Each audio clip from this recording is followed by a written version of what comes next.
நீங்க போட்ட சத்தம் வீடே எதிரொலிக்குது. எதிரொலிக்கட்டுமே, என் மனசெல்லாம் நிறைஞ்ச கௌரி, இந்த வீடெல்லாம் நிறைஞ்சிருக்கிறதுல என்ன தப்பு? இந்த பாரு, நீ என்ன ரொம்ப நாள் பிரிஞ்சிருக்காத. வயசாக வயசாக என் எண்ணம் எல்லாம் உன்னையே சுத்திக்கிட்டு இருக்கு. சரி சரி, ஏன் கூப்பிட்டீங்க? என்னது? ஒரே ஒரு கட்லெட். ஐயோ வேண்டாங்க, எண்ணெய் பலகாரம் அதிகமா சாப்பிடக்கூடாதுன்னு டாக்டர் சொல்லிருக்காரு. டாக்டர் என் சாப்பாட்டுக்கே வில்லானே, அவன் சொல்றதை கேட்க மாட்டேன். கட்லெட் கொடு.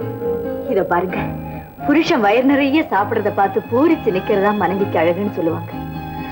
ஆனா என் நிலைமை அதுக்கு நேர் மாறாயிடுச்சு. உங்களை சாப்பிடக்கூடாதுன்னு கட்டாயப்படுத்துற பாவத்துக்கு இன்னும் நான் எத்தனை ஜென்மம் எடுத்து தவிக்கணுமோ? வைத்தியம் இருக்கா என் கண்களுக்கு? எனக்கு வேண்டாம் கௌரி, உண்மையிலே சொல்றேன், நான் ஒரு லக்கி பலம். நான் நினைச்சதெல்லாம் நடக்குது. உதாரணமா நம்ம வீட்டை எடுத்துக்க. நம்ம போர்ஷனை இடிச்சிட்டு புதுசா அழகா கட்டணும்னு நினைச்சேன், அதுவும் நடந்து போச்சு.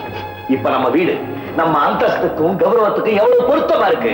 என்னங்க இப்ப எல்லாம் உங்க பேச்சுல அந்தஸ்து கௌரவம்னு சில வார்த்தைகள் அதிகமா அடிப்படுதே, அது ஏங்க?